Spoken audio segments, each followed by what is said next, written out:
It's Dai-Shihan Miller from Warrior Concepts, and we're here with another Whiteboard Wednesday.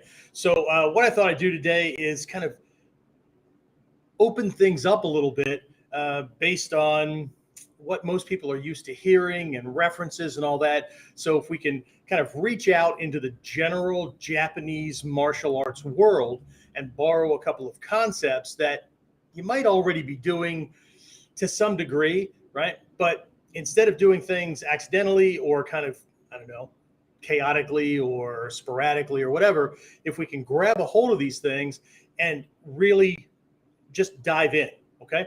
So I haven't heard these terms used a lot, if at all, within the general context of Bujinkan Ninjutsu training, okay?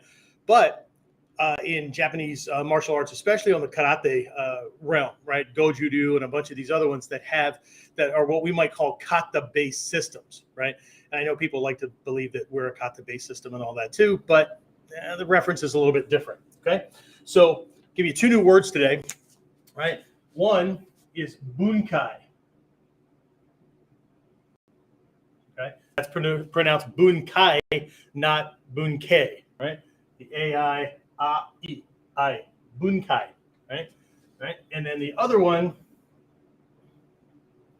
is oyo, okay?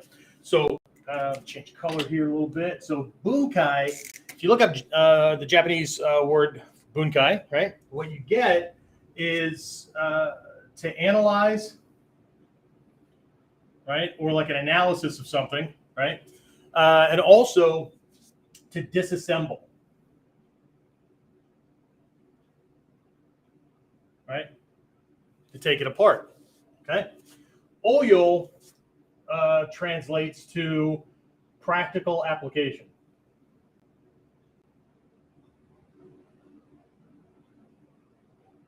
Right? If you break it down a little bit more, you'll find other translations and whatnot. But the way this is seen in Japanese martial arts, maybe I should have kept this over here where I normally keep it during the week, right?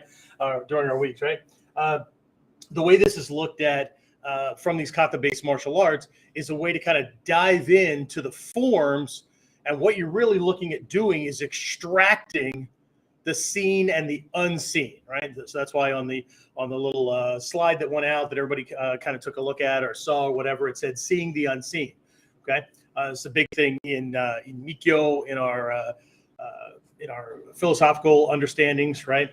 So if we could step away from the densho, just a listing of kata for any given lineage, and we can slip over into the makimono, right? The place where the reason why behind the kata, right? And all these other things that have little to nothing to do with, just using swords and punching and all that kind of stuff, right? If we could slip over there, we could see more of these things going on, okay?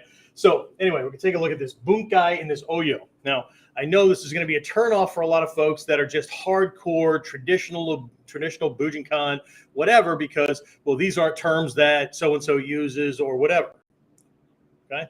That's fine, okay?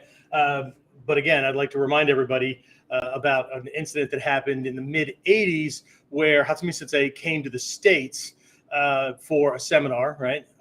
My teachers hosted him, right? He came in to teach this thing, and there were breakout sessions, right? And so the Western students were doing a lot of stuff defending against and with knives and handguns and firearms and things like that, right? And Hatsumi Sensei literally took notebooks full of notes, right? Took notes, went back home, and took apart, right, our stuff, right, and looked at it from this perspective that's typically not needed in Japan, right? But how would this look? What would the approach be? Those kind of things, right? How would our skills be used in context with, right? How would we roll safely with a handgun in our hand or a knife or whatever, without stabbing or shooting ourselves or letting a round go flying or whatever, or clunking ourselves in the head with this 3-pound truncheon or whatever, right? So, and then this turned into a book, right? Knife and pistol fighting, okay? So, but anyway, again, so analyze, disassemble. This bunkai idea, right, is to break your kata apart and look at pieces or parts of it. Much like, if I were a musician and I'm playing a musical score, right? I'm playing a song, right? And maybe I'm having trouble, maybe I'm not, right? Maybe I recognize that there's a note combination that, based on the style of music I play, tends to come up a lot, right?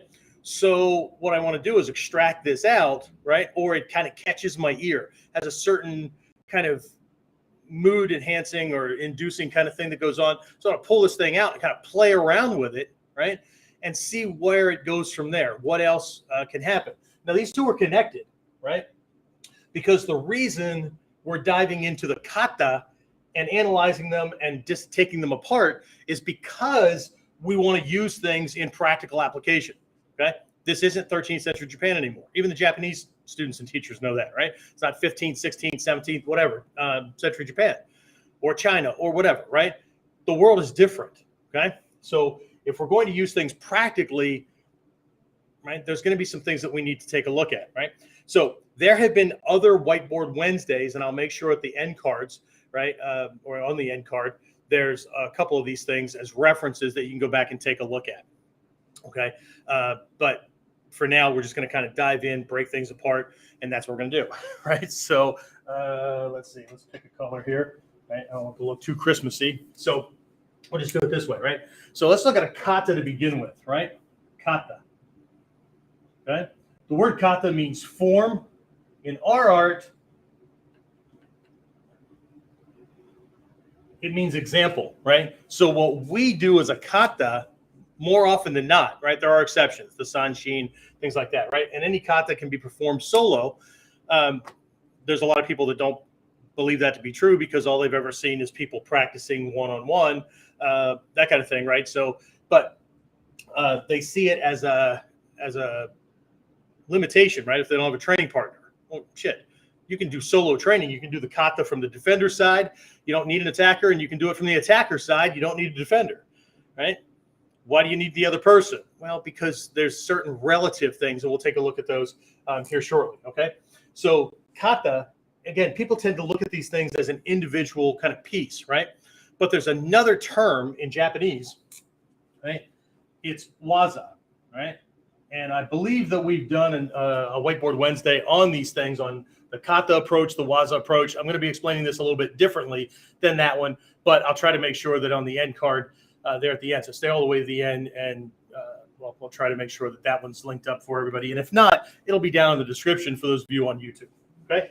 All right. So a waza, right? Waza can be translated, like kata can be translated as technique, right?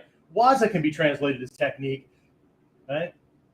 But more, what we're really looking at is the translation as an action. Okay, it's an action, right? So shifting back into ichimonji or into jumon, whatever, right? Throwing a punch, a kick, reaching out to grab somebody, whatever, right? Those are waza, right? They're an action, right? And what we need to see is that kata, right? Kata are strings of waza. Okay, that's a kata.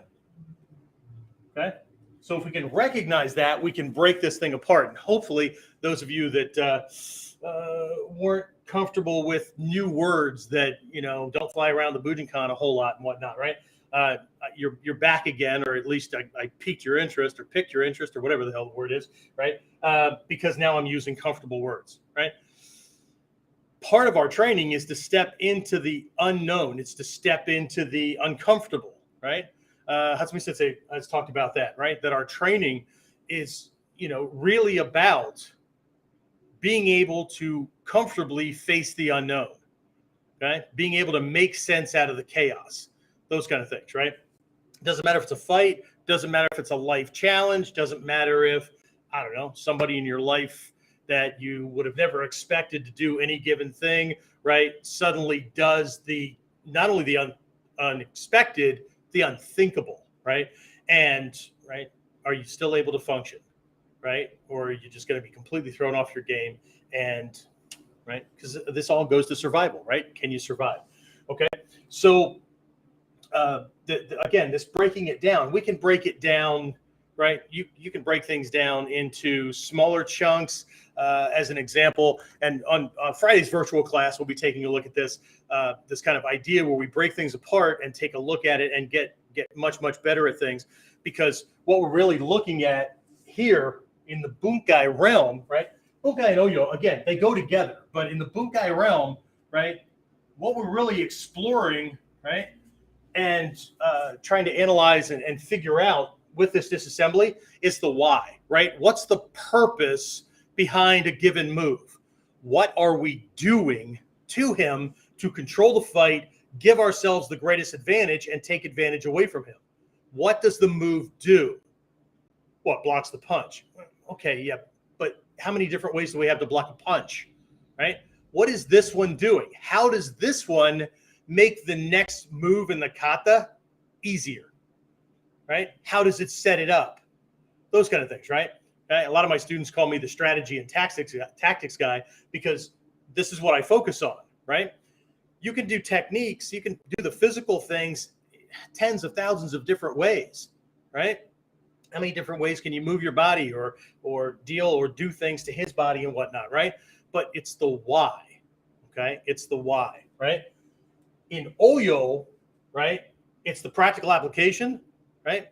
When, where, for how long, that kind of thing. So we're going to take a look at 4 aspects of the Oyo here shortly, right? But what I want to do is really focus on this whole breaking it down, right? The why, right? So, you know, we understand, I go to Kamai, right? And so if I just look at that first piece, right, for the beginner, it's I'm avoiding the punch and making it more difficult for him to come in on the next one. Great, right? But for the intermediate advanced student, right, there's more than just that one thing. I'm lining up so that, you know, this guy's come flying in, right? He's not just throwing a punch, right? In the kata, it says uke tsuki, right? So he's throwing this one punch.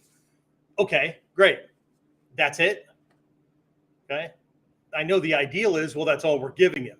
But the reality is he's coming with another one, right? So if my angling is off, all those kind of things, right? It's going to change things, right? So what I really want to create when I move this and I'm lining things up with his eyes or whatever is I want to create a whoa, right? That breaks his form, right? It's the one of the primary kata or kamai for hanbo training, right? Kata yaburi, right? Just standing with the stick in front of you this way, right? Kata yaburi. It looks like shizen, but it's really a hira, right? So we're standing this way, kata yaburi. Kata yaburi means form breaking, okay? It's an important aspect. It's an important concept in our training, right? So how are we breaking his form, right? How are we breaking his body, mind, spirit, all that kind of stuff. So it makes it more difficult for him to get at us, okay? All right, so it's the why, right? So we can start to break things apart. And again, we're going to go into it much more deeply on Friday because again, this is the kuden side of things, right? This is the knowledge side, right? Right.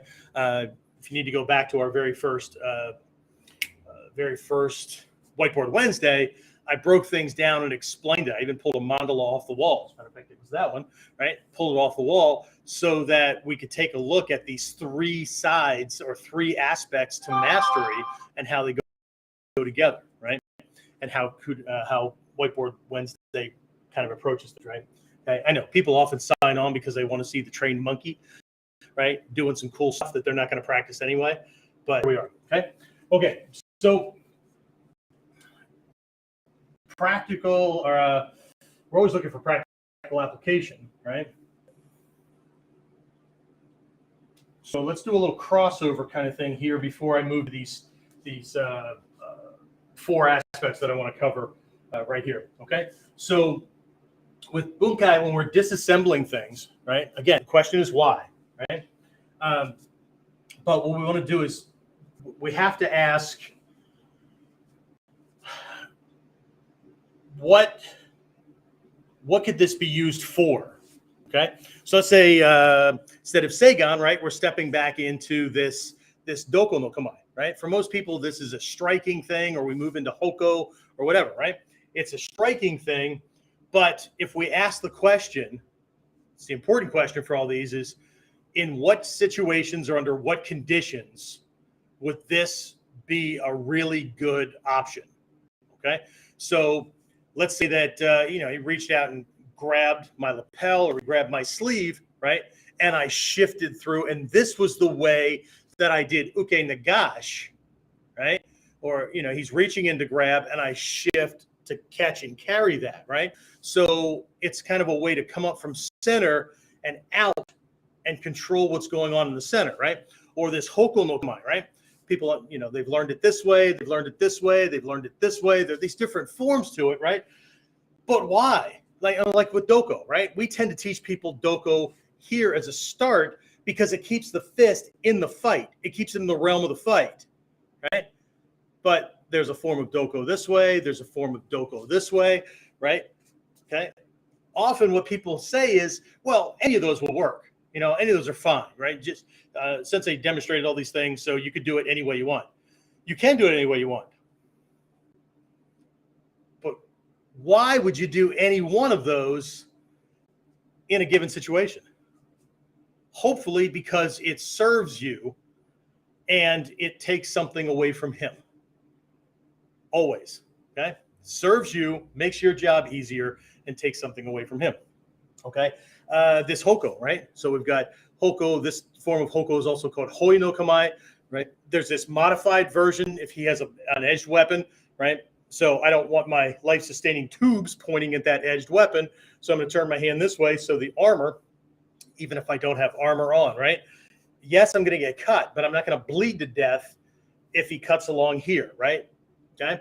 Or we've got this, right? Designed to make a smaller person look bigger, right? To the subconscious lower functions of the mammalian and reptilian brain, right? So, but why each one? Okay. Maybe I'm picking one because there's onlookers and I need to control their perceptions. See, not all this is physical and dealing with him. Maybe I need to control their perceptions, right? So if I take up this position or I take up this position, right? To them, see, two guys fighting, right? But if I take up this position, hey, stay away from me, right? See, that affects things in a very, very different way, okay? So the why, the when, right? Not necessarily the how, right? We've learned the how, okay? This is about learning from the kata after we've learned the kata. Okay, this is about taking things off the page, taking things off the set form, right, and truly looking at it as an example. Okay, crossing over to practical application, right? We've got 4 considerations, and again, we've talked about these in the past, right? But again, we want to make sure that we're looking at things correctly. Okay, so under bunkai, well, let's do this, right? I know I keep crossing back and forth because these things are so related, right? So under bunkai, right? So the base model, right? We've taken it apart, right? And we've got this straight punch. He's throwing a straight punch, right? Ski, right? Ski, okay? He's throwing a straight punch. Great. Kata looks pretty cut and dry. He throws a straight punch. I move off to this naname, this angle. I do X, Y, Z. Great. Fantastic. Okay. What if he throws a hook punch? Okay. What if he throws a wide flailing hook punch? What if he throws a narrow hook punch? Right? Kind of a choked up punch, right? So this is a very different punch than this kind of a punch, right? Look at you. This is a different punch and creates a different kind of kukan and spacing and all that kind of stuff, right? This one from this one. Both still going to come in at an off angle, okay? So the idea in a lot of these martial arts that use this, right, the bunkai deepens your understanding of the lessons in the kata and makes things better, okay? So we're no longer just stepping off at a 30 to 45 degree angle. We truly are forced to look at what the real lesson is. And the real lesson is that I am angled to the line of the attack, but profiled to the attacker, right? Or in a position where I'm covered and he can't get at me and things like that, right? Okay. What if it's a kick? What if it's not just a kick, right? This is a lifting or straight kick, right? What if it's a hook kick, right? What if it's a roundhouse? What if it's an axe kick? What if it's a back kick? What if it, right? The shape of the leg is going to be different as it extends toward me. The toes and the level and the angle of the foot are going to be in certain places. There are going to be certain targets that are accessible based on the kamae I started in or the kamae I moved to, right? Okay. But you get the idea, right? What if he has a knife? What type of knife? That kind of thing. What kind of an environment am I in? Right? Am I between the proverbial two-part cars? Am I in a restaurant? And am I in a my wife and I travel a lot, right? So are we in a roadside rest stop in the lavatory going into or coming out of a stall, right? Or I'm a guy, right? So there's a urinal in front of me and I'm standing a certain way, okay? What are the conditions, okay? Environmental, clothing, all of those kind of things, right? We have street clothes days here at the dojo. It's 2 days out of every month that's designated street clothes days. People come in and they're wearing whatever they would wear at school, at work, around the house, whatever, okay? The rule is don't pick and choose for comfort and ease of movement in the dojo. Dress the way you would normally dress under normal day-to-day, your life situations. Don't pick and choose just because you're going to martial arts class, okay?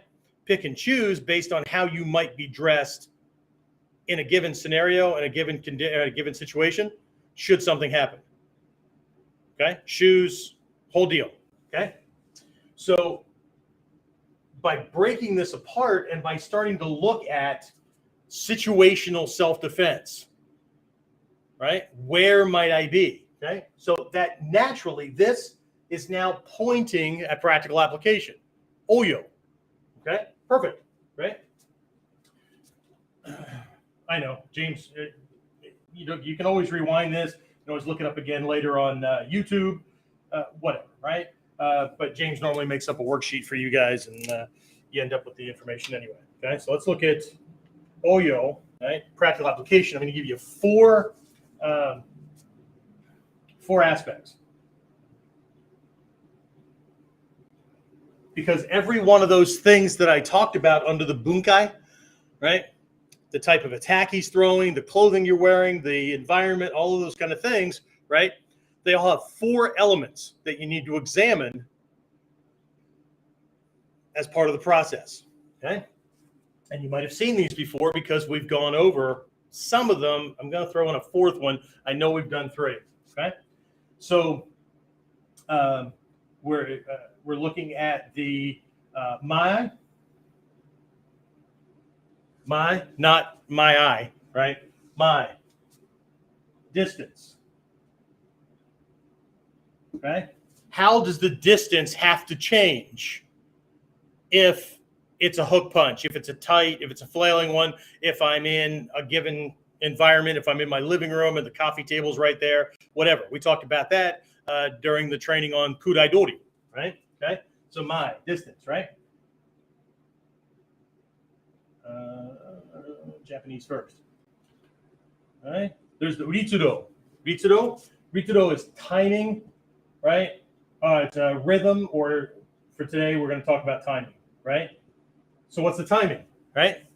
If this guy's doing this kind of thing, right, there's a very different timing than if he hauls off and throws this. They're both really fast, but one provides more time to move into or out of certain things than the other one does, right? Same thing with a front snap kick.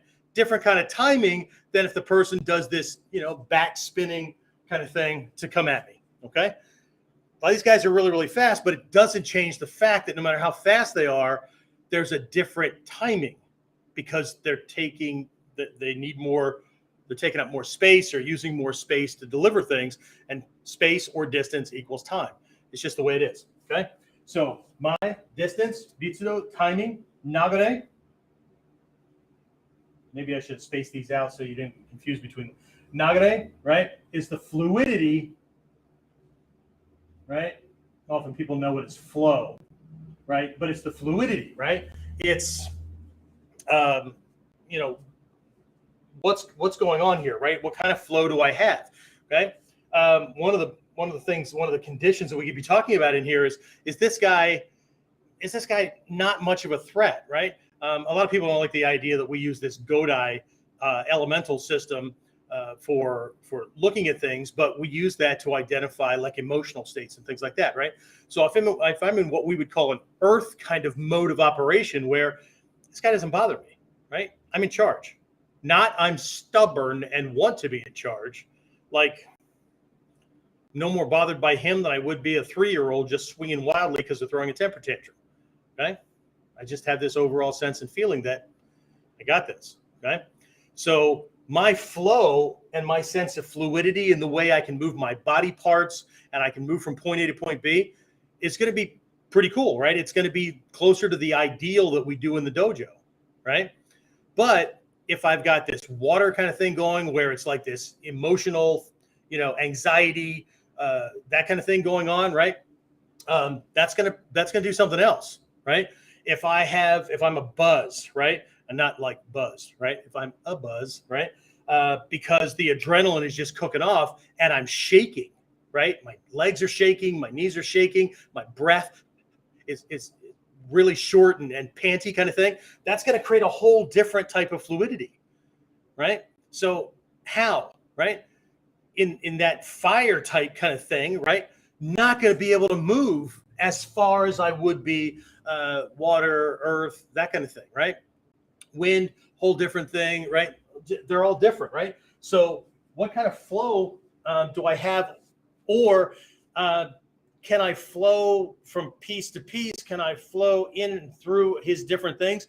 Or is it going to be better for me as he comes in, right? Because of space and all that kind of stuff. What most people think of, is this open flow where they're moving around the dojo. There's this big open space and they can toss somebody and all kinds of things. And here I am, right? I just tried to squeeze between 2 tables at a restaurant to get through, and jackwagon's coming at me right here. Not a whole lot of not a whole lot of things I can go, right? But so I might be limited to just the flow of one move of my own to the next, right? It might be the timing kind of flow with his punch coming in, waiting for that thing, right? And then catching it so I can move out into a broader space. And now it's all different, right? And then this one that I'm going to add today, right? Nagare, don't confuse these two. Nagare, right? Naname. I'm going to write this a little bit differently so it stands out, right? Naname, right? Naname. Naname means angling, right? Naname is an angle, right? Like the side of a triangle kind of thing. Okay, so naname is your angle. Okay, not distance, not timing, whatever. It's your angling, right? So if he's throwing a straight punch, that's what the models, the traditional models teaches. So everybody that wants to do just the traditional thing, and I get those emails all the time, right? Talk about modern self-defense and all that. Sensei, I think I'll just stick to the traditional models. Okay. You're not getting an argument from me. I'm not here to convince anybody to do anything, right? But if he's coming in with a straight punch and I'm supposed to hit another target like Butsumetsu or something like that next, then I'm going to need to be in a certain place based on that incoming punch, okay? But if he throws a hook punch and I move to that same angle, I'm going to get slammed because I didn't move off the line of the attack, right? So in one, let's say I'm doing Jumonji no Kata, right? So I shift off and I'm back in, this kind of thing, right? Okay. But if he throws a hook punch, right, and it's coming this way, right, I'm either going to need to shift to the outside, right, let it go by, and that way I have access to the Butsumetsu target, or I'm going to need to hook around to a different angle to catch that and then come in from a different angle, right? Still making sure that I'm covered. So these are 4 elements or 4 variables, right, for making sure that what we're doing is set for practical application, right? So the way these things go together, again, is the bunkai is about analyzing the moves, right? We're going to disassemble the kata and analyze each individual piece or movement strings that do something, right? So if we were to look at our five phases for self-defense action, right? The 5 Ds. Okay, so we've got discern, defend, disrupt, deliver, and discern, right? Which part of the kata, once we break this apart, which moves are doing the first discern? Which moves are handling the defend stage? Which moves are handling the disrupt stage? And there's overlap, right? Which moves are handling the deliver stage, which is where we're taking them back or down, right? Again, go find the video on the 5 Ds, okay? So which pieces, right? Because those 5 Ds are how to strategically control a fight and to know which phase you're in. So you know what you should be focusing on, right? So in any given kata, which moves get plugged into which D, which phase, okay? So again, you know, if you've been following along for quite a while, this stuff all goes together like pieces of a jigsaw puzzle or gears in a mechanism or whatever, okay? But again, I want to take a look at this and borrow something, like I said, from Goju-do and a bunch of these other Japanese karate kind of things, right? Because their forms are different, right? So in some, like the Goju-do, right? A student's ability to break things down and analyze, to use bunke and then apply the oyo practical application kind of thing is a part of upper level tests, okay? Our kata are what they see as self-defense things, not kata, these solo strength, right? They see this self-practical application of their training. It's a place for them to get started. So we have the benefit of not needing this to the same, but we run the risk of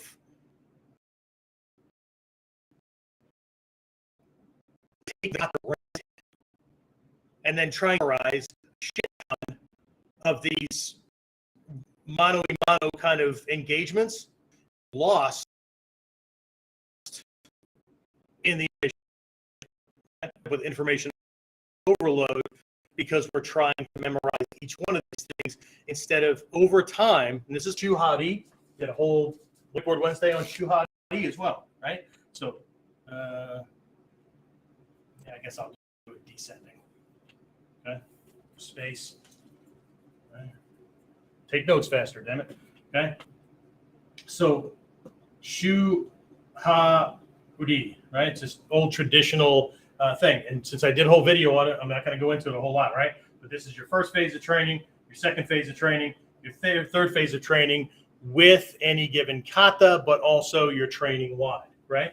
So in the beginning, first thing you're going to do is you're going to copy your teacher, right? No variation, okay? It means to copy or preserve, not hand, okay? Ha means to break. Okay? All the stuff that we're talking about right here is all about this, breaking the kata, right? So we can get to this level. Transcending the kata, okay? Going beyond it, okay? And the way to do that, to be able to leave the models behind and all that kind of stuff, is to go through the process and understand it, right? So practical application is a part of it, but eventually you just stop thinking about the breaking and the whatever, and because right, it's. I've been telling people this for years. This is no longer something I do. It's so much part of who I am that I can't not do it. And I'm not just talking about ninjutsu in general. I'm talking about the processes. Okay. Well, everybody else is looking at the fact that I'm pulling 60 in a couple of months, right? So I'm just this fat old bald guy, right? That just tells me that they're only focused right here, right? Okay. Everything has to look a certain way. But as you move along, you go through the process and you develop, and the kata are worked up here as well. You can't not see certain things. Okay. You get to a point where, again, this is not something I do. It's a part of who I am. So it's being done all the time, subconsciously, unconsciously, that kind of thing. Okay. Can I do it consciously? Of course. Right. The closer danger gets, or the closer, stress happens or whatever. Right. But I don't have to go through and go, okay, bunkai. Okay. the end result, the product, right, of the process has been reached. So you don't have to think about it anymore because that's the way you think. What you really should be saying is you don't have to think about thinking about it. Okay. Anyway, that's what I have. I don't want to, drag this on or whatever. I think I've done enough damage, right? Again, if you're watching this live or within the week, right, that we're doing this, we're having some website problems and some problems between our host and the security company that are supposed to be partners, and they're screw the cooch, as we used to say in the Army, right? So we are looking to make some quick changes to get things back up and running because we've left it up to them for 10 days now, and now I can't trust them, right? So what we have to do is a little workaround. That's why the URL is not down here where it normally is. Okay, so look down in the description page, and if you're on, if you've subscribed to any of our lists where you've got the information about the program or the reminders or whatever, there will be a direct PayPal link if you want to get in on the virtual class this Friday, right? Where we're going to be taking a look at breaking these things down and really exploring the why and setting up conditions. Right, I like to do things in a dojo where I like shove people into small spaces and set up conditions where they have to do practical application. Okay, and they have to sort it out. They have to figure it out. Okay, they have to use their own intuitive and intellectual faculties to figure this out. Okay, there's a time when a student needs to be spoon-fed because they're learning important pieces that are necessary, and there's a time when a student has to be given enough slack and no spoon feeding, so they have to figure out how to pick up the damn spoon and use it to get the food into their mouth. Right? I know, weird analogy, but that's the way it works, right? So that eventually you don't need the teacher. Right? The goal is to always get to a point where you don't need the teacher anymore. Okay? This is not about discipleship, right? This is about ownership. Okay? It's not discipleship, it's ownership. Okay? Until we get to that point, right? Of course, we're putting our lives and our safety into the person that we choose to teach us this stuff because we don't know how to do it, right? So, right, we have to choose the right ones or the right one or whatever, because if we get the wrong information and that's what we apply and it's wrong, we're fucked, if you know what I'm saying. Okay, so I think students and teachers alike need to take this stuff more seriously. So, they're not, one's not walking around with this big old ego because they're a teacher, and the other ones aren't just blindly following along. Okay, so anyway, that's the way I take the job anyway, right? I don't take it for granted that you have put your safety and your life, in some cases, some of you guys that are definitely connected to me, you're in my inner circle, my shinobi kai, that kind of thing, right? You put your life in my hands, and it's my obligation to make sure I teach correctly, right? And give you the elements of the things that you need, okay? That's just the way it is, right? And my job is to get you to a point where you don't need me anymore, okay? Until then, well, you're still not stuck with me, right? You can go and train with anybody you want, okay? Just be more discerning and make sure that you remember this is about survival and not about just wearing some kind of cool colors and impressing your friends, unless that's your goal, in which case, have at it. None of what I just covered matters. Okay? But anyway, bunkai, oyo, right? On one side, we're going to break things down. We're going to disassemble it so we can analyze the kata and the pieces of the kata and determine the why, right? And that way we can start looking at things, right? From different context. And then in between the two, heading toward practical application, right? What if the attack is different? What if my clothing is such and such? What if the environment's such and such? That kind of thing. Other things we've always talked about, right? And we're leading toward practical application, and we've got those 4 elements that we're looking at where either the kata as a whole or the individual pieces will have to be adjusted based on distance, timing, fluidity, and angling. All right, that's it. You know the next steps. Get yourself signed up for Friday's virtual class and or watch for the next video that's popped out. I just put a butt ton out over the last week here. right? And there's more coming, right? So that's it. I'll see you on the other side.